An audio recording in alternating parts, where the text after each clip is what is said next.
La noche más sagrada del año, la Nochebuena, mientras toda la familia se reunía alrededor de la mesa festiva, el hombre al que había amado con toda mi juventud tomó un cinturón de cuero, pero se acercó y me gritó que me arrodillara y confesara mi pecado de adulterio. El silbido del cinturón en el aire helado fue como una cuchilla que cortaba toda la gracia y la justicia. No lloré ni supliqué. Simplemente, en silencio, saqué una memoria USB y la conecté al gran televisor del salón. Con el sonido de los fuegos artificiales de fondo, la casa se sumió en un silencio sepulcral cuando en la pantalla aparecieron mi suegra y mi cuñado, el marido de la hermana de mi esposo, entrelazados en una postura vergonzosa. ¿Cómo llegué a este callejón sin salida yo, la nuera que siempre había sido sumisa y obediente, y cómo conseguí este video tan impactante? La noche antes de Nochebuena, el clima era frío, pero los corazones de la gente estaban cálidos. La villa de 3 plantas de mi marido estaba más animada que nunca. El aroma del cordero asado que emanaba de la cocina llenaba el espacio, mezclándose con el olor a marisco de la sopa que mi suegra preparaba. Doña Carmen acababa de dejar la olla, y las risas de tíos y primos, junto con el sonido de los niños corriendo por el jardín, creaban una escena de armonía que cualquiera envidiaría. Yo, Isabel, nuera desde hace 5 años, me movía ajetreada en la cocina. Mientras mis manos arreglaban rápidamente la fuente de cordero, mis ojos se desviaban hacia el salón, donde mi marido, Javier, hablaba con sus tíos. Su robusta figura con una camisa nueva y su sonrisa amable todavía hacían que mi corazón latiera con la misma fuerza que cuando lo conocí. Siempre había pensado que, mientras él estuviera aquí, mientras esta familia estuviera en paz, todo mi sufrimiento y paciencia valdrían la pena. Hasta esta noche, durante los últimos 5 años, me había estado engañando a mí misma. La cena de Nochebuena, al menos en apariencia, se desarrolló en un ambiente cordial. Doña Carmen, mi suegra, una mujer de carácter afilado y autoritario que consideraba sus palabras la ley de la casa, parecía hoy más amable de lo habitual. Me sirvió un trozo de pavo y dijo a todos: «Nuestra Isabel es tan buena y trabajadora. Desde que se convirtió en mi nuera, no saben cuánto trabajo me ha quitado de encima». Solo pude bajar la cabeza y sonreír, una sonrisa programada tras años aprendiendo a complacer a los demás. Sabía que era solo un cumplido vacío. Apenas una semana antes, me había reprendido duramente en público en el mercado por comprar unas verduras ligeramente marchitas, llamándome ciega e inútil, una vergüenza para el apellido familiar. La hermana de mi marido, Laura, era una mujer hermosa pero con una expresión perpetuamente melancólica. A su lado estaba su marido, Marcos, un hombre extrovertido y elocuente que siempre sabía cómo complacer a mi suegra. Era el yerno ideal que doña Carmen siempre elogiaba en comparación con Javier, a quien consideraba demasiado blando y poco ambicioso. Todo habría seguido fluyendo dentro de esa falsa paz si no fuera por el sonido de una notificación de WhatsApp en mi teléfono. Lo había dejado en la mesa mientras lavaba los platos. El mensaje era de mi jefe, el señor Ramos, un superior de más edad que siempre me ayudaba profesionalmente. Era un saludo navideño normal y educado. «Isabel, te deseo a ti y a tu familia una feliz Navidad y todo lo mejor». Un mensaje completamente inofensivo. Pero ese mensaje fue visto por Javier, y se convirtió en la chispa que encendió la mecha de una tragedia que llevaba mucho tiempo ardiendo en secreto. Javier tomó mi teléfono y su rostro se endureció. La sonrisa amable de antes desapareció, reemplazada por una expresión fría y extraña que nunca había visto. Sin preguntarme una palabra, caminó en silencio hacia el salón, donde todos veían un especial de Navidad. Justo cuando el reloj marcaba las 12, en la sagrada medianoche de Navidad, cuando todos se levantaban para brindar, Javier habló de repente. Su voz rompió la solemnidad de la habitación. Un momento todos. Tengo algo que decir. Todos lo miraron, perplejos. Javier caminó hacia el centro del salón y levantó mi teléfono en alto. «Isabel, ven aquí un momento». Un mal presentimiento hizo que mi corazón se acelerara. Tan pronto como me adelanté, antes de que pudiera preguntar qué pasaba, arrojó el teléfono sobre la mesa de centro. «Explícate. ¿Quién es el cabrón que te envía mensajes a estas horas? ¿Me has estado engañando a mis espaldas?» Toda la casa se quedó helada y yo me quedé sin palabras. Su acusación fue como un jarro de agua helada en pleno invierno. Tartamudeé. «¿De qué estás hablando?» «Es mi jefe. Solo me envió un mensaje de felicitación por Navidad». Pero mi explicación fue demasiado débil frente a su ira ya encendida. Doña Carmen se acercó de inmediato. Su mirada era afilada como un cuchillo, y su voz, cortante, como si hubiera encontrado la oportunidad perfecta para humillarme. ¿Qué clase de jefe envía un mensaje a la esposa de otro en plena Nochebuena? Ya sabía yo por tu cara que no eras de fiar. Eres de esa clase de mujeres que, estando casadas, se van por ahí con otros. Mi cuñada Laura añadió, con la voz llena de sarcasmo. Madre, no se sorprenda. Es guapa. Es normal que tenga hombres detrás. Pobre mi hermano Javier. Sentí que el mundo daba vueltas. ¿Por qué? ¿Por qué podían acusarme tan descaradamente? Miré a Javier con ojos suplicantes. Cariño, tú conoces mi carácter. Yo no soy así. Pero Javier no me miró. Giró la cabeza y miró fijamente una pared. Y entonces hizo algo que nunca olvidaré. Caminó hacia un rincón del salón. Allí colgaba un viejo cinturón de cuero que, según decían, el abuelo había dejado para disciplinar a sus descendientes. Lo descolgó. El sonido del cuero crujiendo fue espeluznantemente seco. Arrodíllate, dijo con los dientes apretados. Sus ojos estaban inyectados en sangre. Arrodíllate ante nuestros antepasados, ante toda la familia, y confiesa tu pecado. Dime, ¿cuántas veces te has acostado con él? Retrocedí un paso, horrorizada. Todo mi cuerpo temblaba. No, este no es mi marido. Este hombre que está frente a mí no es Javier. No es el hombre que prometió protegerme toda la vida. Es un demonio. Negué con la cabeza y las lágrimas comenzaron a brotar. No he hecho nada malo. Por favor, no hagas esto. ¿Todavía con excusas? Gritó Javier. Blandió el cinturón y el silbido del aire me rasgó los oídos. Nadie de la familia política intervino. Mi suegra estaba de brazos cruzados, con una sonrisa de satisfacción. Los parientes estaban asustados, curiosos, o simplemente me habían convertido en la protagonista de su macabro teatro. Justo antes de que el cinturón cayera, en el momento en que pensé que moriría golpeada y humillada en esta noche de Navidad, todo el amor, toda la paciencia, toda la tenue esperanza de los últimos 5 años se hizo añicos y se convirtió en polvo. Mi corazón ya no dolía. Se había enfriado tanto que se convirtió en un afilado trozo de hielo. Ya no era el cordero esperando el sacrificio. No. Esta noche les iba a demostrar que, cuando se acorrala a una oveja, también puede convertirse en lobo. Ya no retrocedí. Me mantuve erguida y miré a Javier directamente a los ojos. Mi mano se deslizó lentamente hacia el bolsillo de mi abrigo. Allí escondía algo mucho más temible que su cinturón. Una pequeña memoria USB que contenía una verdad capaz de quemar todo el falso honor de esta familia. Y mientras caminaba hacia el televisor, supe que era yo quien iba a darle la vuelta a esta partida. Si esta historia ha despertado tu empatía y curiosidad, no olvides darle a me gusta. Y cuando la primera imagen apareció en la pantalla, supe que esta noche de Navidad no solo sería de fuegos artificiales, sino también la noche en que una familia respetable se derrumbaría en la deshonra. ¿Qué pasó en los minutos siguientes? Todos en la habitación contuvieron la respiración con cada uno de mis pasos. El cinturón en la mano de Javier se detuvo en el aire, congelado como una fea estatua, un símbolo de violencia y crueldad.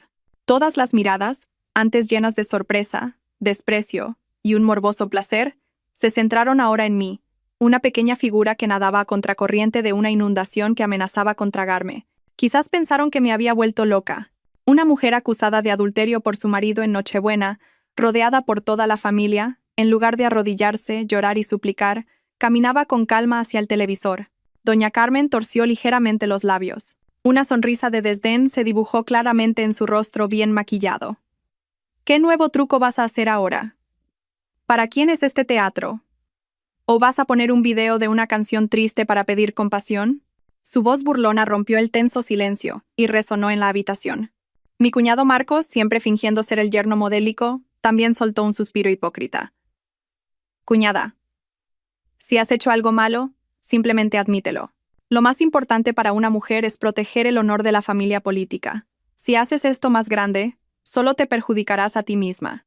Sus palabras, en apariencia un consejo sincero, eran en realidad otra cuchilla que echaba sal en mi herida, confirmando implícitamente que yo era la culpable y debía soportar esta humillación en silencio. No respondí. Mi mano no tembló en absoluto al insertar la memoria USB en el puerto lateral del gran televisor. Llevaba mucho tiempo preparándome para este momento. No con astucia, sino con lágrimas y humillación. El mando a distancia estaba sobre la mesa. Lo cogí y pasé suavemente los dedos por los botones. La luz de la pantalla iluminó mi rostro. Supongo que en ese momento mi aspecto era aterradoramente tranquilo. Había sido una actriz torpe durante demasiado tiempo en la obra de teatro llamada Familia Feliz. Había memorizado el papel de la nuera sensata, la esposa competente, la persona que sabía cuál era su lugar. Interpreté ese papel tan perfectamente que casi me olvidé de quién era yo, de que también tenía sentimientos, sentía dolor y tenía dignidad. Pero esta noche, ese papel había terminado. La directora de esta obra era yo, y todos ellos, uno por uno, tendrían que interpretar sus verdaderos papeles, sin máscaras. Giré la cabeza y recorrí la habitación con la mirada. Mis ojos se detuvieron en el hombre que una vez amé más que a mi propia vida, Javier. Él seguía allí, y el cinturón en su mano temblaba ligeramente. La ira inicial en su rostro ahora se mezclaba con un poco de desconcierto y confusión. Probablemente no entendía por qué podía estar tan tranquila, por qué no gritaba o suplicaba como él y su familia esperaban. Isabel, ¿qué estás haciendo? No empeores las cosas. ¿Empeorarlas? Sonreí débilmente. Una sonrisa sin calor, una sonrisa donde la desesperación se había solidificado como una piedra. ¿Crees que puede haber algo peor que esto, cariño? ¿Hay algo peor que ser humillada, acusada falsamente y casi golpeada por tu amado esposo frente a toda la familia en Nochebuena? Dime, ¿hay algo peor que esto? Mi voz no era alta, pero cada palabra atravesaba el silencio de la habitación como una aguja, atravesando su cobardía. Le miré fijamente a los ojos, tratando de encontrar algún rastro del antiguo Javier, del hombre que prometió protegerme. Pero todo lo que vi fue vacío y miedo. Javier bajó la cabeza. No pudo responder porque sabía que yo tenía razón. Al ver a su hijo acorralado, mi suegra gritó bruscamente. Su voz rasgó mis tímpanos como una cuchilla de afeitar. ¿Qué razón vas a tener tú? Has manchado el honor de esta familia con tu adulterio, así que es normal que te peguen. Javier, pégale de una vez, hijo. Arréglala a golpes, a esa descarada. Apremiaba, como si quisiera verme torturada de inmediato, como si mi dolor fuera su placer. Pero era demasiado tarde.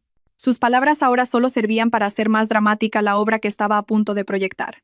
Sin decir más, me di la vuelta. Mi dedo presionó suavemente el botón de reproducción y la pantalla del televisor se iluminó. Pero lo que apareció no fue un videoclip triste ni una imagen para pedir compasión. Lo que se reveló, con la nítida calidad Full HD del caro televisor, fue un escenario familiar, el salón de esta misma casa. Se veía el sofá de cuero brillante y el gran cuadro de una escena de casa del que mi suegra siempre se enorgullecía. Y los dos protagonistas estaban representando una obra 1000 veces más repugnante que la falsa acusación que acababan de lanzarme. La mujer en el video llevaba el pelo recogido en un moño alto, y tenía una figura familiar. No era otra que mi suegra, doña Carmen, y el hombre que la abrazaba, acariciando sin cesar su espalda, era mi cuñado Marcos, el marido de la hermana de Javier. Esa escena, ese acto de afecto vergonzoso y clandestino, se proyectaba vívidamente, sin censura, frente a toda la familia. El sonido de la respiración de la gente pareció detenerse. El ruido de los fuegos artificiales de fuera de repente se sintió incómodo y lejano. El mundo entero pareció reducirse a un silencio sepulcral y a las imágenes crudas y feas que danzaban en la gran pantalla. El cinturón cayó de la mano de Javier al suelo. Un sonido seco y lastimero, un clac, que sonó como si el honor de toda una familia se estuviera haciendo añicos. Toda una familia respetable se vio obligada a presenciar una verdad increíble. Pero, ¿cómo conseguí yo este video aterrador? ¿Y cuál fue la reacción de cada miembro de la familia política cuando sus verdaderos rostros fueron desenmascarados en la noche de Navidad? Era como si todo el aire hubiera sido succionado de la habitación. El tiempo parecía haberse detenido en el instante en que aparecieron aquellas imágenes repulsivas, revelando una verdad cruda y enfermiza que nadie podría haber imaginado. Los murmullos cesaron, las risas de los niños se apagaron. Solo un silencio pesado y pegajoso envolvía a todos. La tez de cada rostro pasó del asombro y la confusión al más absoluto asco. Los tíos y tías, que siempre se habían enorgullecido de la moral de la familia, ahora estaban sentados, boquiabiertos, con la mirada fija en la pantalla, como si no pudieran creer lo que veían. Doña Carmen, mi suegra, que apenas unos minutos antes predicaba moralidad con arrogancia y gritaba que me golpearan, ahora estaba congelada en su sitio. Sus ojos estaban fijos en su propia imagen en el televisor, su rostro tan blanco como el papel. Ni siquiera su elaborado maquillaje podía ocultar el pánico y la humillación que la invadían. Sus labios se movían, pero no salía ni una sola palabra. Se tambaleó y apenas logró agarrarse al brazo del sofá para mantenerse en pie. Todo su cuerpo temblaba como una hoja. A su lado, mi cuñado Marcos, el hombre que siempre se comportaba de manera tan refinada y cortés, no estaba mucho mejor. Su rostro estaba lívido, y un sudor frío le perlaba la frente. Tartamudeó, con una voz patética y temblorosa: Esto es falso. Es un montaje. Pero sus palabras eran impotentes ante las imágenes vívidas y realistas que se desarrollaban ante sus ojos. Cualquiera podía ver que no era un montaje, sino la verdad. Una verdad cruda y repugnante. Quizás la más impactada de todos fue mi cuñada Laura. Se quedó inmóvil. Sus ojos, hermosos pero siempre tristes, estaban ahora llenos de pánico y un corazón roto en 1000 pedazos. Miró fijamente al hombre en quien siempre había confiado, el hombre por el que había dedicado su juventud a construir un hogar. Luego miró a su madre, a quien respetaba profundamente. Las dos personas más importantes de su vida la estaban traicionando de la manera más dolorosa y humillante posible. Las lágrimas comenzaron a rodar por sus mejillas, sin sollozos, solo un silencio desgarrador. Lentamente, giró la cabeza hacia mí. En sus ojos ya no había sarcasmo ni desprecio, sino una mirada compleja e indescriptible. Había resentimiento hacia mí por revelar esta cruel verdad, pero también un atisbo de gratitud por haberla liberado de un engaño. Y mi marido, Javier, se desplomó en la silla más cercana, como si toda la fuerza hubiera abandonado su cuerpo. Miró la pantalla y luego me miró a mí. Sus ojos estaban llenos de una confusión incomprensible. Probablemente no podía creer que su madre, a la que siempre había idolatrado y que lo había incitado a culpar y maltratar a su esposa, estuviera protagonizando el más repugnante de los dramas de infidelidad. La fe y el respeto que le había profesado durante años se habían derrumbado por completo en cuestión de minutos. En medio del espeluznante silencio, la única persona que mantuvo la compostura fui yo. Cogí el mando a distancia y, con calma, pulsé el botón de pausa, congelando en la pantalla el momento más humillante de mi suegra y mi cuñado. Luego me di la vuelta y miré directamente a cada persona en la habitación. Mi voz no era alta, pero resonó clara y firme, como un martillo golpeando sus conciencias. ¿Qué pasa? ¿Están todos muy sorprendidos? Mi respetada suegra, mi apreciado cuñado, ¿les resulta familiar este video? ¿Quieren que ponga algunos más? Todavía tengo muchos. Desde diferentes ángulos, grabaciones de toda una semana, y también tengo el sonido original sin editar. Mis palabras fueron como una segunda bomba que estalló en la habitación. Doña Carmen finalmente reaccionó. Soltó un grito demencial, una mezcla de rabia y miedo extremo. ¡Zorra loca! ¿Te atreves a poner cámaras ocultas en nuestra casa? ¡Maldita seas! Javier, ¿qué haces ahí parado? Destroza ese televisor y mata a esa puta. Se abalanzó sobre mí como una bestia herida, con las manos en alto para arañarme. Pero esta vez, Javier ya no la obedeció. Se quedó sentado, inmóvil, con la mirada perdida en el vacío. Mi cuñado Marcos se apresuró a intervenir, no para proteger a su suegra, sino para arrebatarme la memoria USB que estaba en el televisor. «Dame eso, dámelo», gritó, como si quisiera destruir la evidencia. Pero yo fui más rápida. Saqué la memoria USB y la apreté en la palma de mi mano. ¿Quieren recuperarla? No será fácil, cuñado. Y no lo olviden, he guardado copias del original en varios lugares. Si algo me pasara, o si simplemente me diera la gana, mañana toda la ciudad podría disfrutar de la maravillosa actuación de usted y su suegra. Mi amenaza tuvo un efecto inmediato. Mi cuñado Marcos se detuvo en seco, con el rostro pálido y sin sangre. Sabía que no estaba bromeando. Sabía que su carrera, su reputación, su familia, todo lo que había construido con tanto esfuerzo, estaba en mis manos. Apenas unos minutos antes, toda la familia estaba en la cima del juicio, y ahora había caído al abismo de la humillación. La obra había terminado, pero su tragedia no había hecho más que empezar.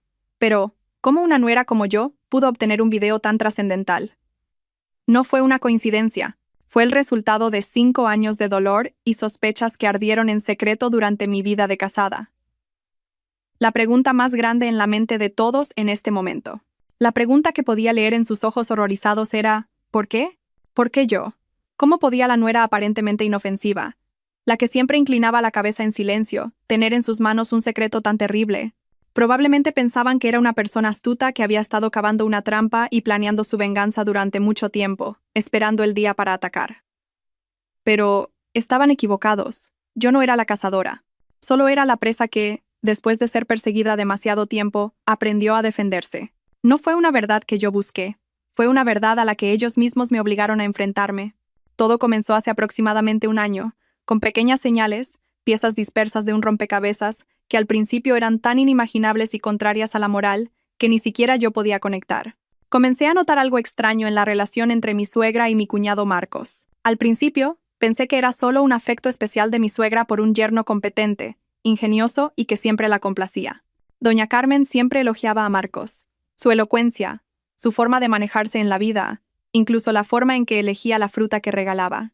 Cada vez que Marcos venía a casa, ella misma bajaba a la cocina para prepararle sus platos favoritos. Esa actitud era marcadamente diferente de la expresión hosca que solía mostrarme a mí y a Javier. Me hacía sentir un poco mal, pero me decía a mí misma que era normal. Mi marido Javier era de carácter apacible, honesto y algo lento, no tan astuto y elocuente como su cuñado. Así que era comprensible que mi suegra quisiera más a su yerno. Trataba de consolarme con esos pensamientos y superar la vaga sensación de incomodidad, pero ese afecto se volvió gradualmente más extraño, cruzando los límites de una relación normal entre suegra y yerno. Empecé a notar las miradas que intercambiaban. Miradas furtivas y significativas, toques que parecían casuales pero que duraban extrañamente mucho tiempo. Una vez, mientras estaba en la cocina, miré casualmente al salón por el resquicio de la puerta. Mi suegra estaba sentada en el sofá, y mi cuñado Marcos estaba en el suelo, con la cabeza apoyada en su regazo. Ella le estaba acariciando el pelo. Era una escena muy íntima, muy alejada de una relación normal entre suegra y yerno. Sentí que algo andaba mal. Se me secó la garganta, pero una vez más me culpé a mí misma por ser demasiado sensible y pensar demasiado.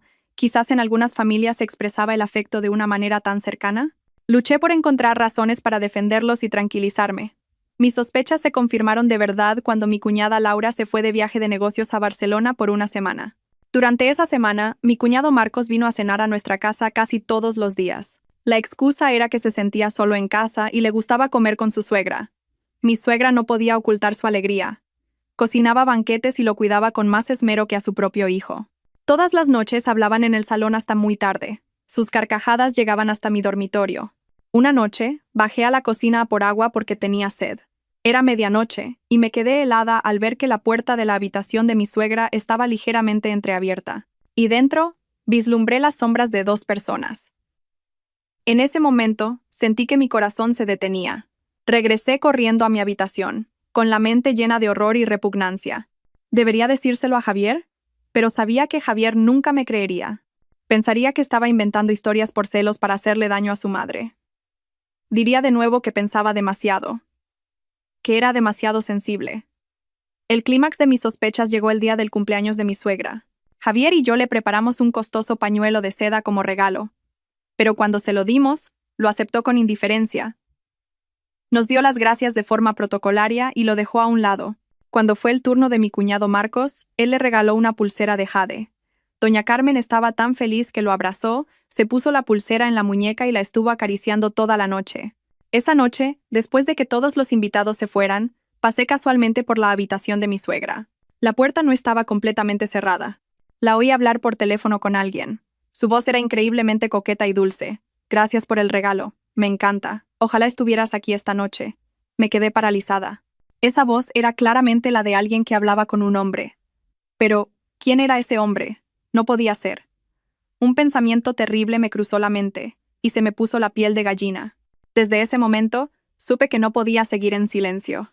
No lo hacía por venganza. Necesitaba la verdad. Una explicación para todo lo que estaba sucediendo en esa casa. Necesitaba un amuleto para protegerme de estas personas hipócritas y peligrosas. Y fue entonces cuando la idea de instalar una cámara oculta en el salón comenzó a germinar en mi mente. Fue una decisión arriesgada, pero sabía que era la única manera de desenmascarar sus verdaderos rostros. Decidir instalar la cámara oculta no fue fácil. En ese momento, mi mente era un torbellino de emociones. Estaba el miedo a lo que podría pasar si me descubrían. Seguramente no me dejarían en paz. Mi suegra, con su carácter duro y autoritario, sería capaz de cualquier cosa para silenciarme. Estaba la repugnancia de tener que investigar y presenciar por mí misma los sucios asuntos que ocurrían bajo el mismo techo en el que vivía. Y también había una pizca de culpa por tener que recurrir a un método no del todo honorable, invadiendo la privacidad de otros. Pero todas esas dudas se disiparon rápidamente. Recordé la mirada indiferente e insensible de mi marido Javier cada vez que intentaba desahogarme por las injusticias que sufría.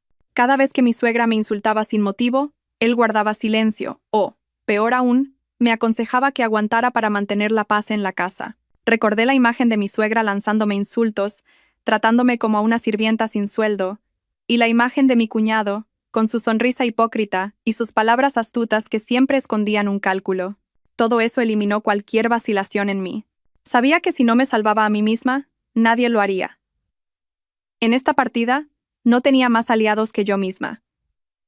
Pasé varias noches buscando en Internet, investigando meticulosamente los tipos de cámaras ocultas. Necesitaba elegir una que no fuera visible pero que tuviera buena calidad de imagen. Finalmente, elegí un tipo del tamaño de un botón que podía camuflarse como un gancho para la ropa. Tenía calidad Full HD, un micrófono de grabación nítido y, lo más importante, conexión Wi-Fi, lo que me permitía ver en tiempo real desde mi teléfono en cualquier lugar. Usé el poco dinero que había ahorrado de mis fondos de emergencia, un dinero que había guardado sin que Javier lo supiera para imprevistos. Se suponía que ese dinero era para mis padres, que vivían en el campo, pero ahora tenía que usarlo para protegerme. La instalación también fue un problema. Tenía que elegir un momento en que toda la familia estuviera fuera de casa. Afortunadamente, ese fin de semana, la familia política fue al pueblo para asistir al funeral de un pariente lejano. Para mí, fue la oportunidad de oro. El sábado, estuve todo el día sola en casa, con el corazón en un puño. Decidí instalarla en un rincón alto del salón, camuflada como un clavo para colgar un cuadro de un paisaje. Desde esa posición, podía ver todo el espacio del salón, especialmente la zona del sofá donde mi suegra y mi cuñado solían sentarse a hablar. Luché con ello toda la tarde, temblando, con el corazón latiendo con fuerza. Cada vez que oía un ruido extraño fuera, cada vez que pasaba una moto me sobresaltaba, temiendo que alguien regresara de repente. Finalmente, después de mucho esfuerzo, terminé la instalación. Encendí mi teléfono y lo conecté a la cámara. La imagen era muy clara y el sonido era decente. Solté un suspiro de alivio, pero una pesada sensación de ansiedad se instaló en un rincón de mi corazón. Había puesto un pie en un mundo que nunca quise conocer. Durante los primeros días, la cámara no captó nada inusual. Toda la vida en la casa transcurría como de costumbre. Mi suegra seguía siendo dura conmigo. Javier seguía siendo indiferente. Y mi cuñado pasaba de vez en cuando, todavía fingiendo ser el yerno ejemplar delante de todos. Por un momento, pensé que quizás realmente estaba siendo paranoica. Quizás todo era producto de mi imaginación. Quizás la escena que vi en la habitación de mi suegra esa noche fue solo una ilusión. Pero un miércoles por la tarde, mientras estaba en la oficina, mi teléfono vibró con una notificación. La cámara había detectado movimiento en el salón. Abrí rápidamente la aplicación para comprobar. Sentí que se me paraba el corazón. En la pantalla estaban mi suegra y mi cuñado Marcos sentados en el sofá. Al principio hablaban con normalidad, pero pronto mi cuñado Marcos comenzó a comportarse de manera íntima. Le rodeó la cintura a mi suegra y le susurró algo al oído. Mi suegra no se resistió en absoluto. Al contrario, apoyó la cabeza en su hombro con una sonrisa de satisfacción. Sentí náuseas y no pude seguir mirando. Apagué el teléfono, corrí al baño y vomité violentamente. La verdad era mucho más repugnante de lo que había imaginado. Pero eso no fue todo. En los días siguientes, la cámara grabó innumerables escenas aún más terribles. Se abrazaban y se besaban en el mismo sofá donde toda la familia solía sentarse a ver la televisión. Se decían palabras y se hacían gestos cariñosos que solo los amantes harían. Y el clímax fue una tarde en que ni Javier ni Laura estaban en casa. Tuvieron relaciones sexuales sin reparos en el salón. Tuve que presenciar todo aquello a través de la pantalla de mi teléfono, sola, en silencio y con un terror absoluto. Guardé todos esos videos, hice varias copias y las almacené en un lugar seguro. Sabía que esta era mi arma, mi única salida de este infierno, pero aún no actué. Esperé. Esperé la oportunidad, el momento en que la última gota colmara el vaso. No quería ser yo quien iniciara la guerra. Quería que ellos mismos, encendieran el fuego de su propio colapso. Y en esa noche de Navidad, cuando Javier levantó el cinturón y mi suegra me acusó a gritos, supe que mi momento había llegado. Ahora que la verdad había sido revelada, el salón ya no era un lugar de reunión cálido y armonioso. Se había convertido en un tribunal donde cada uno debía enfrentarse al juicio de su conciencia, y yo, de acusada, me había convertido, sin quererlo, en la jueza. La pantalla del televisor seguía congelada en el momento más humillante. El silencio en el salón era ahora más aterrador que un grito. Era como la calma antes del diluvio, donde todos sabían que un terrible colapso era inminente, pero nadie podía detenerlo. Fue mi suegra, doña Carmen, la primera en romper el silencio. Pero no con palabras, sino con un acto de locura. La humillación y el miedo la habían convertido en una bestia irracional. Se tambaleó, cogió un costoso jarrón de porcelana de la mesa y se dispuso a lanzarlo contra el televisor, como si al hacerlo pudiera borrar la prueba de su pecado. Yo lo voy a destrozar. Te voy a matar, zorra. Pero antes de que pudiera actuar, una mano agarró firmemente su muñeca. Era mi cuñada Laura. Era la primera vez en los 5 años que llevaba casada que la veía actuar con tanta determinación. La mujer sumisa, que vivía bajo el caparazón de la esposa y madre perfecta, ya no existía. «Basta, madre. ¿Hasta cuándo va a ser el ridículo delante de todo el mundo?» Su voz temblaba, pero estaba llena de rabia. Las lágrimas seguían corriendo por sus mejillas, pero en sus ojos no solo había dolor, sino también odio. Se volvió hacia el hombre que estaba a su lado, rígido como una estatua, su marido, a quien había amado y en quien había confiado ciegamente. «Tú, Jimmy, ¿cómo ha pasado esto? Tú y mi madre. Vosotros dos». El dolor le ahogaba la garganta y no pudo terminar la frase. Era una pregunta que probablemente nunca en su vida hubiera querido pronunciar. Mi cuñado Marcos pareció despertar de un sueño. Se arrodilló apresuradamente ante Laura, agarrándole las piernas y comenzando a llorar patéticamente. Otro acto de su teatro había comenzado. «Laura, lo siento mucho. Yo fui forzado por tu madre. Todo es culpa suya. Ella me sedujo. Yo solo soy una víctima». Sus palabras, tan cobardes y desvergonzadas, dejaron a todos atónitos. Ni siquiera yo, que lo conocía como un hombre refinado y cortés, podría haber imaginado que fuera capaz de decir algo tan vil. Para salvarse, estaba dispuesto a echar toda la culpa a su suegra y amante. Trataba de presentarse como una pobre víctima, un hombre débil que no pudo resistir la seducción de una mujer mayor. Al oír esto, doña Carmen comenzó a reír como una loca. Su risa, demencial y lastimera, resonó en la habitación. «¿Una víctima? ¿Tú, una víctima? Maldito seas. Fuiste tú, una y otra vez, quien vino a buscarme, seduciéndome con tus dulces palabras. Fuiste tú quien dijo que tu esposa era siempre deprimente y aburrida, que solo te sentías como un hombre de verdad cuando estabas conmigo. ¿Y ahora intentas echarme toda la culpa a mí?», gritó, señalando directamente a la cara de mi cuñado Marcos. La pelea entre los dos pecadores convirtió el salón en un mercado. Se insultaron, se humillaron, y revelaron los secretos más sucios frente a todos los parientes. Resultó que su relación no era un simple romance, también había promesas y cálculos de por medio. Resultó que mi cuñado Marcos había utilizado a su suegra para obtener favores en su trabajo, y doña Carmen había encontrado en su yerno la satisfacción que su difunto esposo nunca le dio. El drama incestuoso se había convertido ahora en una farsa de acusaciones mutuas. En medio del caos, mi marido Javier finalmente reaccionó. Se levantó y caminó hacia su madre.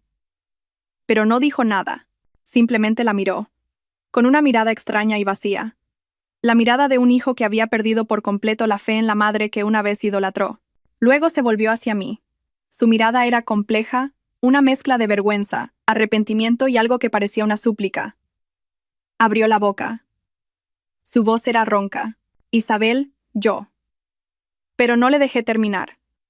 Estaba demasiado cansada de disculpas tardías y arrepentimientos hipócritas. Lo corté fríamente. ¿Qué va a decir? ¿Pedirme perdón? ¿O decir que no sabía nada? Javier, no se engañe. Usted es su hijo, vivía en esta casa. ¿De verdad no notó nada extraño? O quizás lo sabía, pero eligió el silencio. Porque es un cobarde sin valor para enfrentarse a la verdad. Mis palabras fueron como la última cuchilla en su corazón sangrante. Javier se tambaleó. No pudo decir nada más. Se dio cuenta de que yo lo había visto todo. Su silencio, su indiferencia, no eran descuido, eran complicidad. La pelea continuó con más furia. Los parientes, que antes eran espectadores, ahora comenzaron a murmurar. «Dios mío, no puedo creerlo. ¡Qué escándalo! Es la vergüenza de la familia. ¿Cómo vamos a mirar a la gente a la cara ahora? Pobre Isabel, ¿cuánto debe haber sufrido estos 5 años?» El péndulo de la opinión pública se había inclinado completamente hacia mí. Ya no me miraban con desprecio, sino con compasión e incluso un poco de respeto. Ya no estaba sola. El tribunal familiar estaba llegando a su fin, pero el juicio de la sociedad apenas comenzaba. Y en esta tormenta habría personas que pagarían un precio muy alto por los pecados que habían cometido. La acalorada discusión entre mi suegra y mi cuñado solo se detuvo cuando el tío abuelo, el pariente de más edad y con más autoridad, no pudo soportarlo más y golpeó la mesa con fuerza. «Basta ya. Callaos todos». Convertir la casa en este lodazal en Nochebuena, delante de la memoria de los antepasados. ¡Qué vergüenza! Su grito autoritario silenció todo por un momento. Doña Carmen y mi cuñado Marcos dejaron de insultarse, pero aún se miraban con ojos que echaban chispas.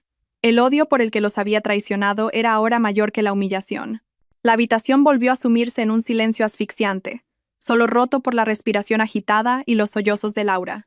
El tío abuelo era el hermano del padre de mi marido, un hombre estricto, moralista y respetado por todos.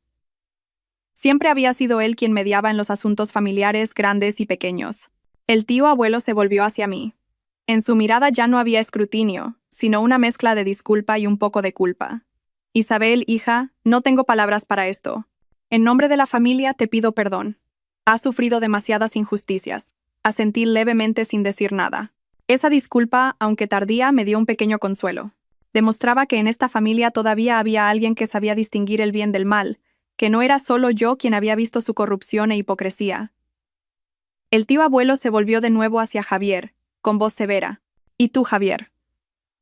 Como marido y cabeza de familia, ¿cómo has permitido que ocurriera algo tan terrible? En lugar de proteger a tu esposa, actuaste de forma imprudente y violenta, casi cometiendo un grave pecado. ¿Aún te consideras un hombre? ¿Crees que tu difunto padre podría descansar en paz si supiera esto? Cada una de sus palabras fue un látigo invisible que azotó la conciencia de Javier. Él hundió la cabeza, con los hombros temblando. No pudo refutar ni una sola palabra. Todo lo que el tío abuelo decía era verdad.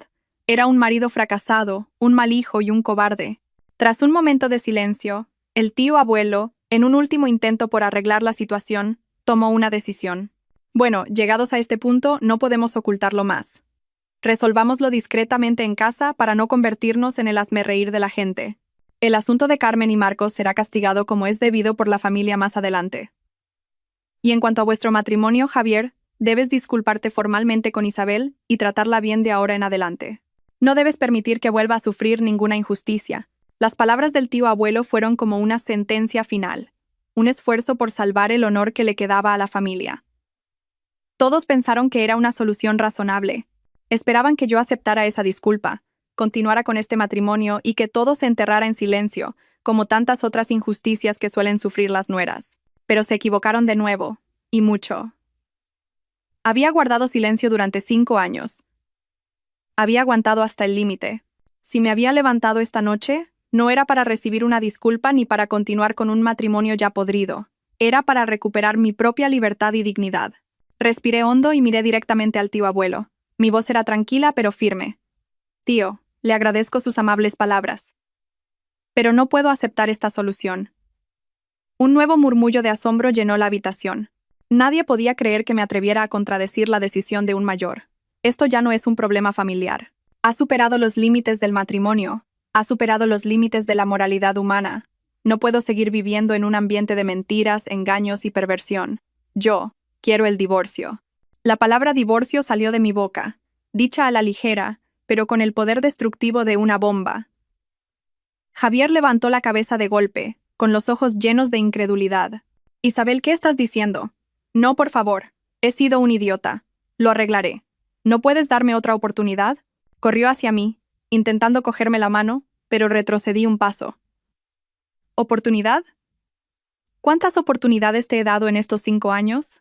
¿Alguna vez te pusiste realmente de mi lado? ¿O siempre te escondiste detrás de tu madre, viendo cómo me maltrataban, cómo me humillaban, sin defenderme nunca?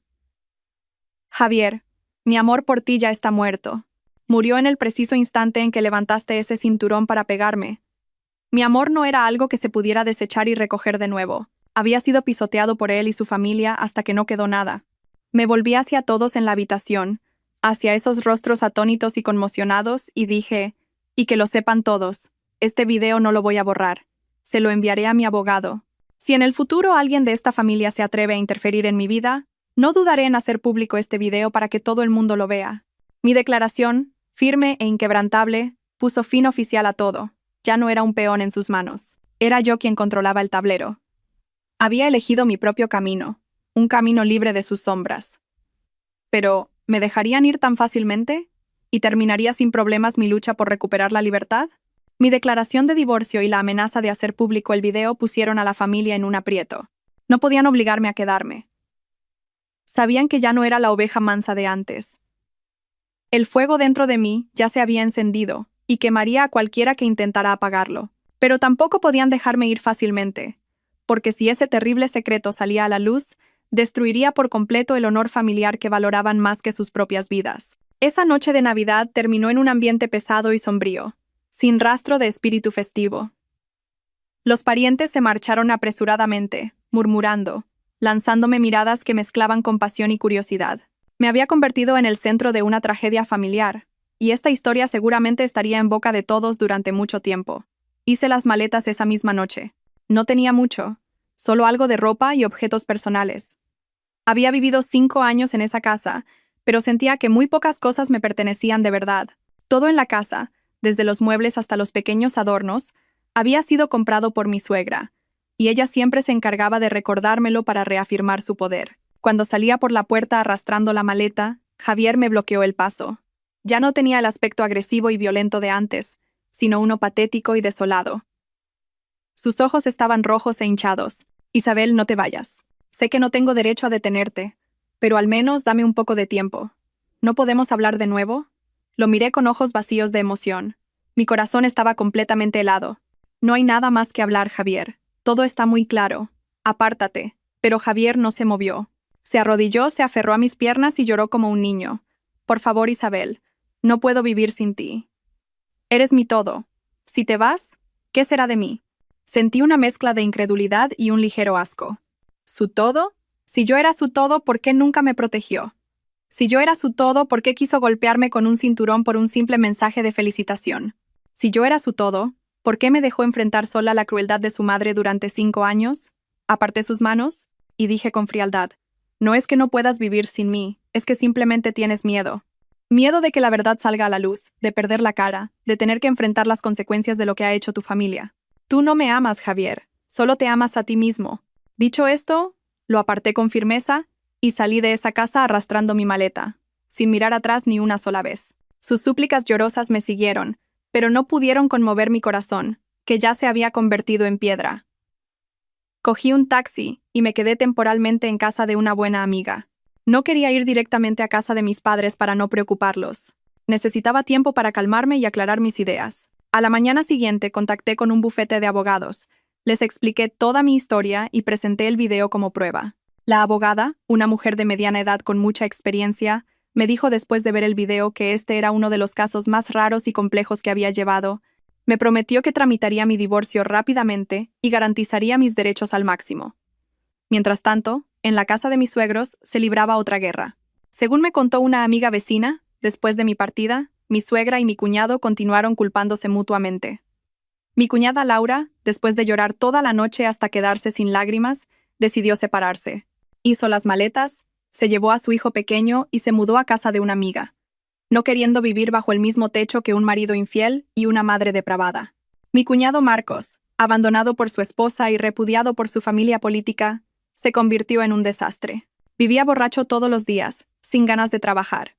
Y doña Carmen, después de perder la confianza de su nuera, su yerno y su propia hija, se derrumbó por completo. Ya no se atrevía a salir de casa, sin valor para enfrentarse a los cotilleos de los vecinos. Se encerraba en su habitación todo el día, llorando y lamentándose. La imponente villa de 3 plantas se había convertido en un lugar frío y sombrío, sin vida. Mi exmarido Javier tuvo que cargar con todo. Tuvo que cuidar de su madre destrozada, enfrentarse a mi demanda de divorcio y soportar el desprecio de parientes y vecinos. Me llamó y me envió mensajes varias veces, suplicándome que volviera, pero no respondía a ninguno. Bloqueé su número. No quería oír más mentiras. Estaban pagando por sus pecados. Pero, ¿era eso todo? Una familia construida sobre la hipocresía y la mentira, una vez que comienza a derrumbarse, no puede detenerse. Durante los días siguientes, viví en la tranquilidad que tanto había anhelado. Leí libros, escuché música y paseé por el parque. Aprendí a cuidarme, a quererme a mí misma.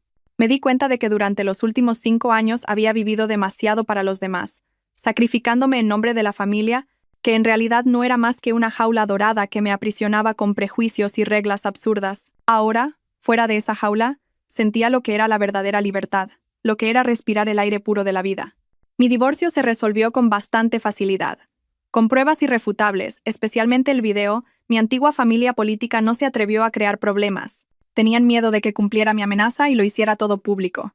El tribunal, tras revisar la documentación, dictó sentencia rápidamente. Obtuve el derecho a divorciarme y a recibir la mitad de los bienes gananciales durante el matrimonio, lo que incluía ahorros y algunos otros activos. Además, Javier tuvo que pagarme una pensión compensatoria para ayudarme a estabilizar mi vida tras el divorcio. La sentencia fue totalmente justa y razonable. Javier no apeló. Probablemente sabía que cualquier súplica era inútil. El día en el tribunal, no nos miramos. Nuestro matrimonio terminó así, de forma abrupta y fría, sin despedidas, sin remordimientos. Después del divorcio, decidí empezar una nueva vida con el dinero que me correspondía. No quería volver al pueblo y ser una carga para mis padres. Quería valerme por mí misma, reconstruir mi vida. Alquilé un pequeño y bonito apartamento en la ciudad y lo decoré yo misma a mi gusto, con colores vivos y cálidos. Encontré un nuevo trabajo en una empresa de comunicación, algo que realmente me gustaba y donde podía desarrollar mis habilidades. Mi vida comenzó a estabilizarse gradualmente. Hice nuevos amigos, establecí nuevas relaciones. Ya no era la Isabel sumisa y paciente del pasado. Era una mujer independiente, autosuficiente y feliz. Aprendí a sonreír de nuevo, una sonrisa sincera que venía del corazón. Mientras tanto, la tragedia de mi antigua familia política no había terminado. El escándalo incestuoso, a pesar de los intentos por ocultarlo, finalmente salió a la luz. Es imposible ocultar un punzón en un saco. Los parientes que estuvieron presentes esa noche de Navidad, a pesar de que se les pidió discreción, no pudieron guardar en secreto una historia tan impactante. Se lo contaron a uno, y ese a otro. En poco tiempo, todo el vecindario, y luego toda la ciudad, se enteró. El honor de la familia, que tanto valoraban, quedó completamente destrozado. Mi excuñado Marcos, después de un tiempo de vivir borracho y disoluto, fue despedido de su empresa. Ninguna compañía quería contratar a alguien con semejante escándalo. Habiendo perdido su trabajo, su familia y su honor, no pudo soportar el golpe. Se refugió en el alcohol hasta que, una noche, conduciendo ebrio, tuvo un accidente y atropelló a un peatón. Ese accidente lo llevó a la cárcel, y así terminó la vida de un hombre que una vez fue considerado exitoso y ejemplar. Mi excuñada Laura tuvo una vida bastante difícil después de la separación. Tuvo que criar a su hijo sola, luchando contra los prejuicios del mundo, pero quizás para ella fue una liberación. Ya no tenía que vivir bajo la opresión hipócrita de su familia. Encontró un trabajo en una tienda online que, aunque era duro, le alcanzaba para vivir. A veces me enviaba mensajes para saber cómo estaba. En esos mensajes ya no había el sarcasmo ni el desprecio de antes, sino empatía y un poco de gratitud. Dijo que la había ayudado a darse cuenta de la verdadera cara de las personas en las que confiaba. Y doña Carmen, después de tantos traumas, cayó en una depresión severa. Perdió su agudeza mental de antes. Siempre murmuraba para sí misma y decía cosas sin sentido. Javier tuvo que ingresarla en un hospital psiquiátrico para que recibiera tratamiento. La imponente villa de 3 plantas se convirtió en un lugar desolado y frío. Javier vivía allí solo, en soledad. Tuvo que vender parte de la casa para pagar el tratamiento de su madre y la indemnización a la víctima del accidente de su excuñado. Su vida se convirtió en una sucesión de días sombríos sin salida. Cada uno recibió el final que merecía por sus actos. Pero la historia aún no había terminado. Todavía quedaba una persona, la que me causó el mayor dolor, que aún no había recibido su juicio final. Me refiero a mi exmarido, Javier. Aunque tuvo que cargar con la soledad, el remordimiento y el peso de una familia destrozada, sentí que no era un castigo suficiente por lo que me había hecho. No fue el autor intelectual de la trama perversa, pero su cobardía e indiferencia fueron el terreno fértil que permitió que toda esa maldad creciera. Si desde el principio me hubiera protegido, si me hubiera escuchado, si hubiera confiado en mí, la tragedia quizás no habría ocurrido. Podría haber detenido la relación inapropiada de su madre y su cuñado. Podría haberme dado un verdadero hogar. Pero no lo hizo. Eligió el silencio, la indiferencia, y sacrificarme por su falsa paz. Ya no lo odiaba. Cuando el amor muere, el odio pierde su sentido. Rumiar el odio solo agotaría mi alma, pero quería que entendiera de verdad el dolor por el que había pasado. Quería que probara lo que se siente cuando todo el mundo te da la espalda, cuando la persona que más quieres te traiciona. Quería que se enfrentara a su propia naturaleza cobarde y sintiera el remordimiento por un error imperdonable. Y sabía que había una manera de hacerlo. No con violencia ni con una venganza ruidosa, sino con un golpe psicológico profundo y doloroso. Todavía tenía una copia de ese terrible video. Había pensado que nunca más la usaría, que sería un secreto enterrado para siempre. Pero ahora tenía otra idea. No lo haría público para todo el mundo. Eso me convertiría en alguien como ellos, alguien que satisface la curiosidad del público revelando las historias sucias de otros. Se lo enviaría a una sola persona. Una persona que sabía que podría asestarle un golpe mortal a Javier. Un golpe más doloroso que perder la cara, el dinero o ser despreciado por el mundo. Esa persona era el padre de Javier, el señor García, que había fallecido 10 años atrás. Suena a locura. ¿Cómo se le puede enviar algo a un muerto? Pero yo sabía que había una manera de hacerle llegar ese video, una manera de hacer que su voz, sus enseñanzas, resonaran de nuevo en la mente de Javier. Mi suegro, en vida, fue un hombre muy estricto y patriarcal. Era un maestro jubilado y siempre consideró el honor de la familia y la moral humana como lo más importante.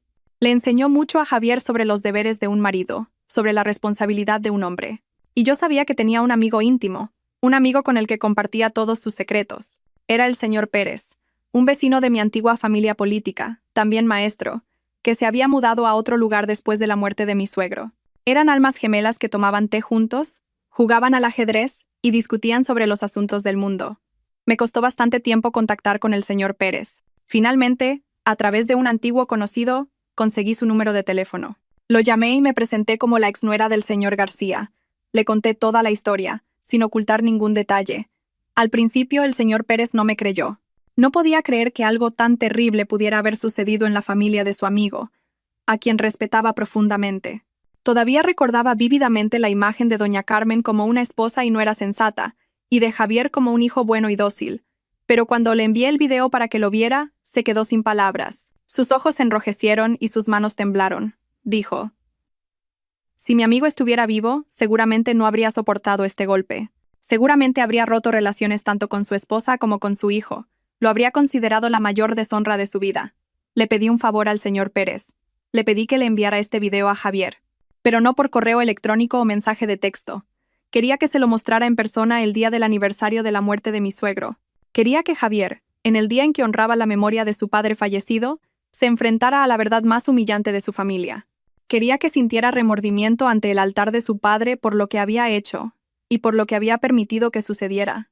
Quería que las enseñanzas de su padre, a quien siempre había respetado, se convirtieran en la sentencia que lo juzgara. Fue una venganza cruel, pero no me arrepentí, porque sabía que era la única manera de despertar a un hombre que había estado dormido durante demasiado tiempo en la cobardía y la indiferencia. El aniversario de la muerte de mi ex-suegro fue un día de finales de otoño, frío y con una llovizna persistente. El ambiente sombrío y triste parecía empatizar con la tragedia de esa familia. No fui, ni envié saludos. Mi relación con esa familia había terminado por completo, pero una pequeña onda todavía se agitaba en mi corazón. Me preguntaba si mi plan saldría como esperaba, si este último golpe realmente llegaría a lo más profundo del alma de Javier. Esa noche, mientras estaba sentada sola en mi acogedor apartamento, bebiendo una taza de té caliente, sonó el teléfono. Era un número desconocido. Dudé un momento, pero contesté. Al otro lado de la línea, oí la voz tranquila y triste del señor Pérez, mezclada con cansancio. Señorita, he hecho lo que me pidió. Me contó lo que había sucedido ese día.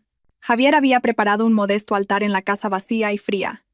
Solo asistieron unos pocos parientes cercanos que aún sentían algo de afecto por la familia. Doña Carmen todavía estaba en el hospital y no pudo asistir, y Laura tampoco fue. El ambiente de la conmemoración fue muy sombrío y pesado, completamente diferente a los años anteriores, cuando la familia todavía era considerada respetable. Después de que todos hubieran presentado sus respetos, el señor Pérez llamó a Javier a un lado en el jardín. No dijo muchas palabras, simplemente le entregó una tableta y reprodujo el video. Le dijo que quería que viera algo que Javier, y probablemente también su padre, querrían ver. Al principio, Javier estaba desconcertado, sin entender qué pasaba. Probablemente pensó que eran fotos antiguas de su padre. Pero cuando apareció la primera imagen, su rostro cambió de color. Se quedó helado de horror, con la mirada fija en la pantalla. Vio el video repetidamente, como si no pudiera creer lo que veían sus ojos. Todo su cuerpo temblaba, no de ira, sino de dolor y humillación. Luego miró al señor Pérez. Sus ojos estaban llenos de desesperación. ¿Cómo tiene usted esto? El señor Pérez respondió con calma, su voz cargada con el peso de la edad. Me lo envió Isabel. Dijo que quería que, ante el espíritu de tu padre, vieras por ti mismo en qué se ha convertido esta familia. Quería que te preguntaras cómo se habría sentido tu padre si estuviera vivo. Las palabras del señor Pérez fueron como la última adaga que atravesó el corazón destrozado de Javier. La imagen de su padre, estricto pero que lo amaba profundamente. Las enseñanzas de su padre sobre la moral humana, sobre el honor de la familia, todo resurgió en su mente. No pudo soportarlo más. Rompió a llorar como un niño. Se derrumbó, se cubrió la cara y lloró a gritos en el jardín de su casa, ante la mirada atónita de los parientes. Era la primera vez en años que la gente veía llorar a Javier. Eran lágrimas tardías, pero quizás eran lágrimas de comprensión. Lloró durante mucho tiempo, sin importarle que la lluvia se hiciera más fuerte y lo empapara por completo. El señor Pérez dijo que desde ese día, Javier cambió por completo. Ya no intentó aferrarse a mí. Aceptó la verdad. Aceptó el castigo. Me envió un mensaje de texto con solo 2 palabras. Lo siento. No respondí, pero sabía que esta vez la disculpa era sincera. Vendió la villa de 3 plantas. Parte del dinero fue para su madre en el hospital, y otra parte se la envió a Laura para ayudarla a criar a su hijo. Con el resto del dinero, alquiló un pequeño estudio y vivió una vida tranquila y solitaria. Encontró un trabajo nocturno y trabajó duro para ganar dinero, para expiar sus errores. Ya no era Javier, el hijo de la respetable familia García. Era solo un hombre común que intentaba vivir con conciencia para no avergonzar a su difunto padre. Al escuchar la historia del señor Pérez, no sentí ni regocijo ni alegría. Solo sentí una extraña paz. Por fin, todo había terminado. Cada uno había encontrado su propio camino, por muy duro y doloroso que fuera. Ya no estaba atada al pasado. Estaba lista para seguir adelante, para empezar un nuevo capítulo en mi vida. Un capítulo sin las sombras de la mentira y la traición. Mi historia, una historia llena de tragedia y lágrimas, finalmente llegó a su fin. Pero no fue un final feliz de cuento de hadas. Fue un final realista, un final donde se hizo justicia y cada uno aprendió su propia y costosa lección. Con el tiempo, las heridas de mi corazón también comenzaron a sanar. Aprendí a perdonar. No por ellos, sino por mí misma. Perdoné para no seguir cargando con el peso del pasado, para vivir una vida más ligera y tranquila. Perdoné mi propia ingenuidad y estupidez por haber confiado en las personas equivocadas. Perdoné mi propia debilidad y docilidad por haber guardado silencio y aguantado durante tanto tiempo. Me di cuenta de que guardar rencor solo agotaría más mi alma, y al final, la única que saldría herida sería yo misma. Mi vida ahora es muy tranquila. Mi trabajo en la empresa de medios fue cada vez mejor. Mis superiores confiaron en mí y me asignaron proyectos importantes. Mis colegas me apreciaban y respetaban por mi capacidad y sinceridad. Con mis propios esfuerzos compré un apartamento, un verdadero hogar para mí. Allí podía ser yo misma libremente, sin la mirada ni la opresión de nadie. También comencé a abrir más mi corazón. Ya no temía al amor, ni perdí la fe en los hombres. Participé en clubes y actividades sociales. Tomé clases de yoga para mejorar mi salud y flexibilidad. Hice muchos nuevos amigos, que me ayudaron a redescubrir la alegría y el sentido de la vida. Y en una reunión del Club de Amantes de los Libros, conocí al hombre amable y cálido que derritió mi frío corazón, mi actual esposo. Él era arquitecto, 5 años mayor que yo, y también había pasado por un divorcio. Quizás por eso entendía y empatizaba con lo que yo había vivido. No le importó mi pasado. Solo le interesaba la persona que soy hoy. Me hizo sentir lo que es el verdadero amor y el respeto, algo que nunca obtuve en mi matrimonio anterior. Decidimos estar juntos y construir un pequeño y feliz hogar basado en la confianza, el respeto y el compartir. A veces, a través de amigos, me llegaban noticias de mi antigua familia política. Doña Carmen, después de un largo tratamiento en el hospital psiquiátrico, fue dada de alta, pero ya no era la mujer aguda y autoritaria de antes. Su mente iba y venía, y a veces ni siquiera reconocía a Javier. Javier seguía cuidándola solo, en silencio y sin una sola queja. Trabajaba por las noches y se encargaba de la comida y las medicinas de su madre. Algunos decían que era su penitencia. Quizás lo era. Estaba pagando el precio de su cobardía asumiendo la responsabilidad de un hijo. Una responsabilidad que debería haber asumido mucho antes. Laura se mudó a Madrid con su hijo después del divorcio. Cortó todo contacto con su familia. Encontró un trabajo estable en una empresa de ropa, y según escuché, conoció a un buen hombre que los amaba y protegía a ambos. Me alegré por ella. Se merecía ser feliz después de todo lo que había pasado. Y mi excuñado Marcos, después de salir de la cárcel, desapareció sin dejar rastro.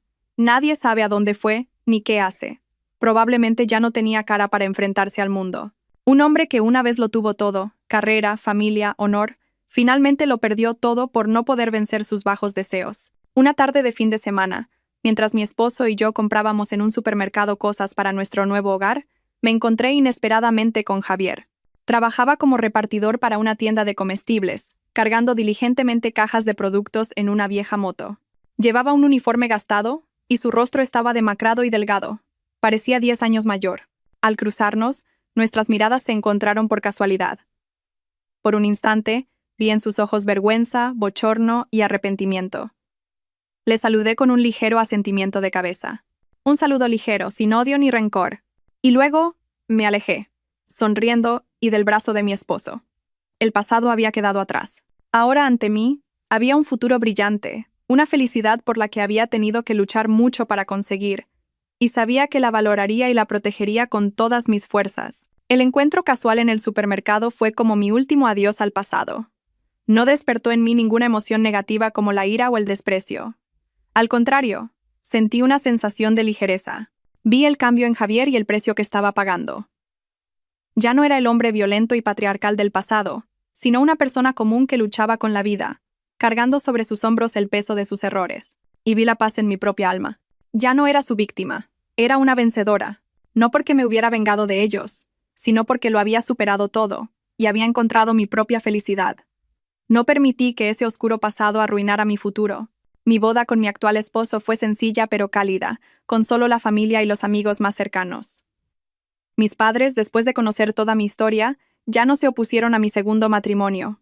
Al principio, estaban un poco preocupados de que me volvieran a hacer daño, pero después de conocer a mi esposo, de ver la sinceridad, la madurez y el amor que me demostraba, se quedaron completamente tranquilos. Solo querían que fuera feliz, y yo lo era, de verdad.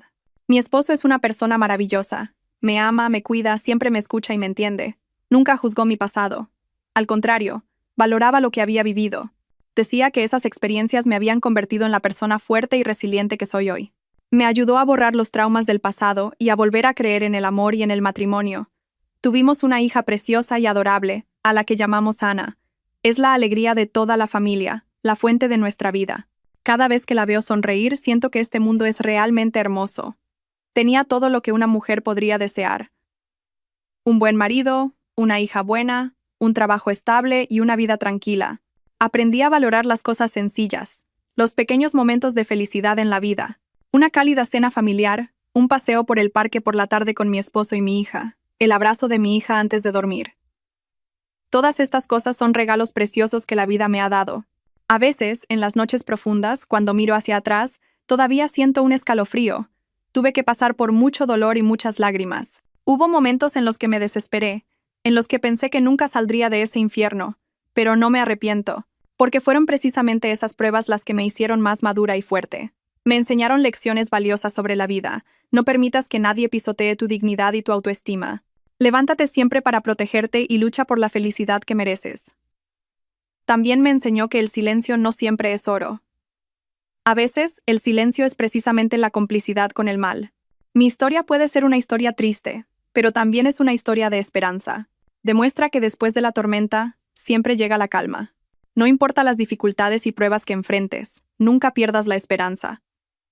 Cree que al final del camino, la felicidad te está esperando. Si solo tienes el valor de atravesar la oscuridad, encontrarás la luz de tu vida. Y recuerda que nunca estás solo. Todavía hay muchas personas a tu alrededor que te quieren y están dispuestas a ayudarte. Y si tú también has sufrido dolor e injusticia como yo, no dudes en compartir tu historia. Quizás tu historia pueda ser una fuente de motivación e inspiración para muchas otras personas que la necesitan. La vida transcurrió así, en paz. Mi hija Ana crecía cada día más inteligente y adorable. Se parecía mucho a su padre, desde su apariencia hasta su carácter amable y compasivo. El amor de mi esposo y yo también se profundizaba y fortalecía con los días. Juntos cuidábamos de nuestra hija. Juntos construíamos nuestro pequeño hogar. Casi había olvidado la existencia de las personas de mi pasado. Se habían convertido en sombras borrosas que ya no tenían ningún impacto en mi vida. Pero la vida a veces juega bromas realmente crueles, haciendo que personas que parecían no tener más relación se vuelvan a encontrar. Un día, mientras llevaba a mi hija al pediatra, me reencontré con Laura. Estaba sentada en la sala de espera, con el rostro lleno de preocupación y cansancio. A su lado había un niño de unos 7 u 8 años, probablemente su hijo.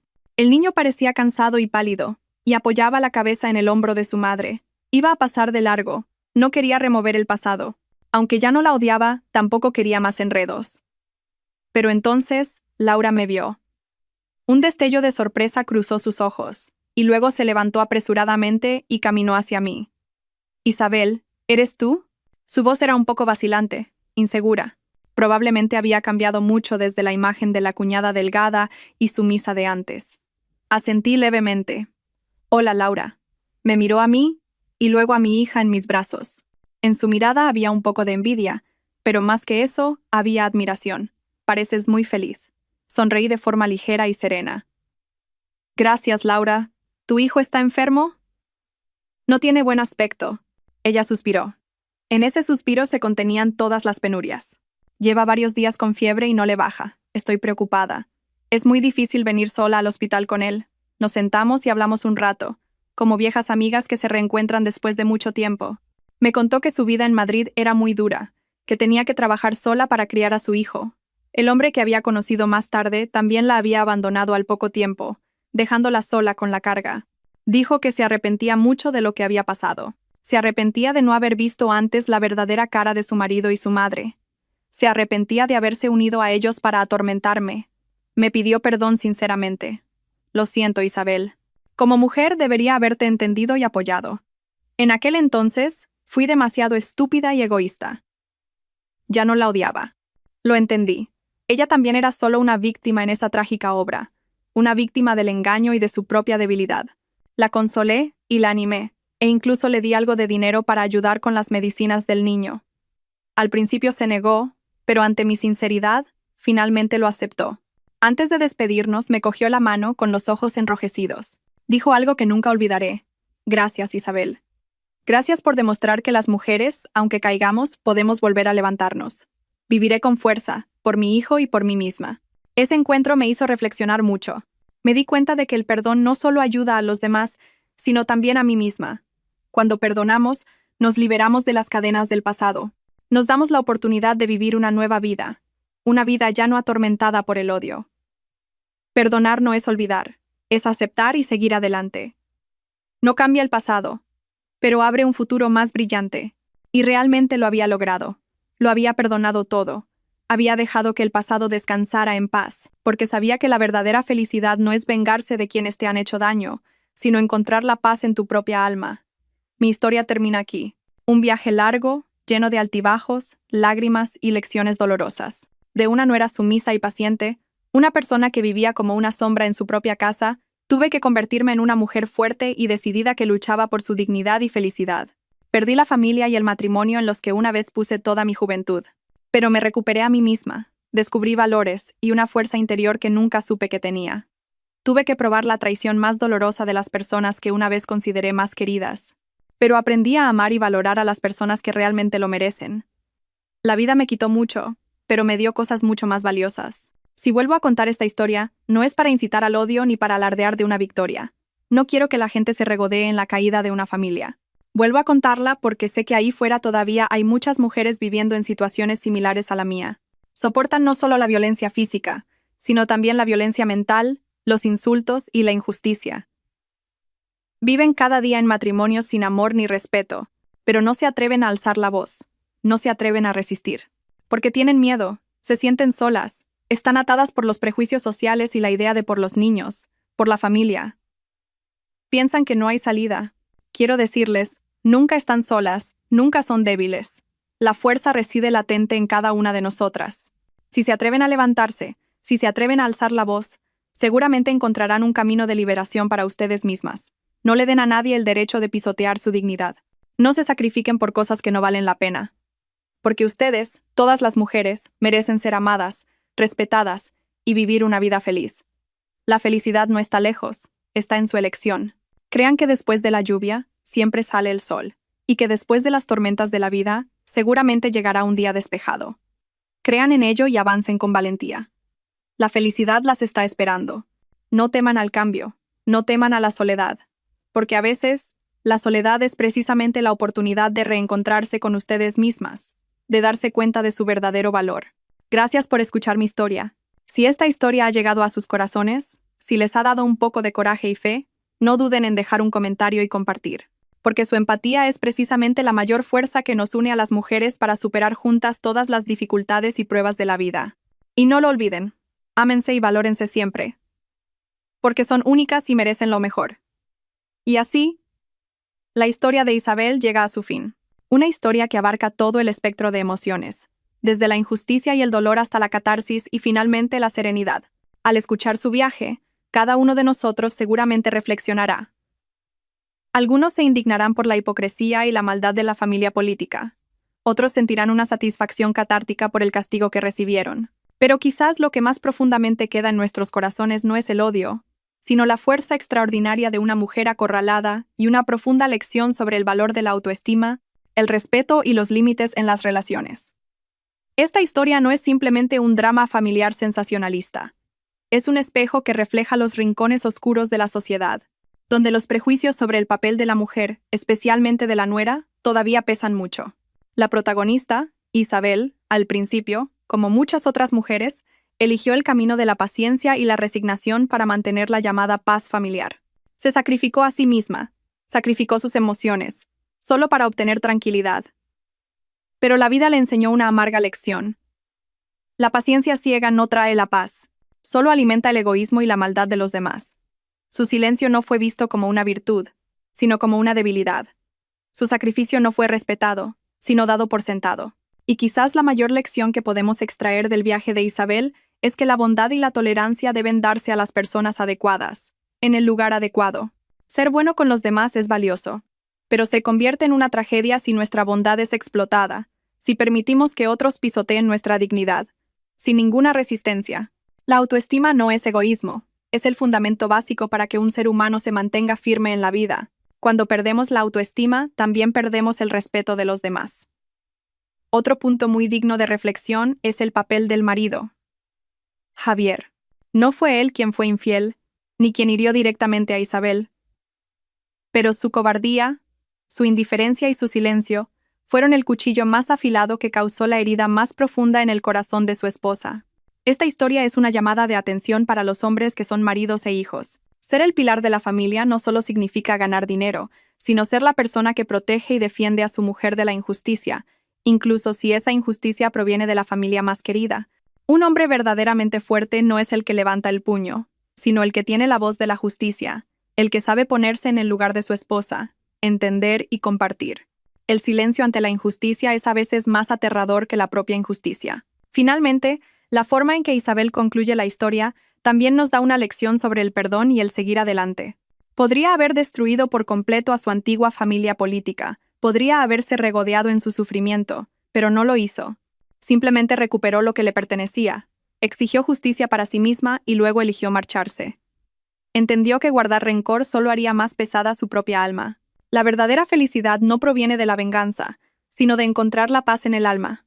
Eligió perdonar, no porque ellos lo merecieran, sino porque ella merecía vivir una vida tranquila. Todos nosotros en la vida nos enfrentaremos a injusticias y pruebas. Habrá momentos en que nos sintamos débiles, solos, con ganas de renunciar a todo. Pero recuerden la historia de Isabel. Recuerden que la mayor fuerza siempre reside dentro de nosotros mismos. Aprendan a establecer límites. Aprendan a decir no a lo que está mal. Aprendan a amarse y valorarse a ustedes mismos primero. Porque solo cuando conocemos nuestro propio valor, los demás podrán respetarnos. La historia compartida en este video es una obra de ficción creada con fines educativos y de entretenimiento. Todos los personajes, eventos y situaciones son producto de la imaginación. Cualquier parecido con personas o eventos reales es pura coincidencia. El contenido del video tiene como objetivo transmitir lecciones humanísticas sobre la vida, la familia y las relaciones sociales, y no tiene la intención de atacar o criticar a ningún individuo u organización en particular. Se aconseja a los espectadores que consideren y filtren la información de manera apropiada. Gracias por escuchar hasta el final. Si esta historia y sus lecciones han llegado a sus corazones, por favor, pulsen el botón me gusta para ayudar a difundir este significativo mensaje. ¿Qué piensan de la historia? ¿Han experimentado o presenciado alguna situación similar? Dejen un comentario a continuación, compartamos y escuchemos juntos.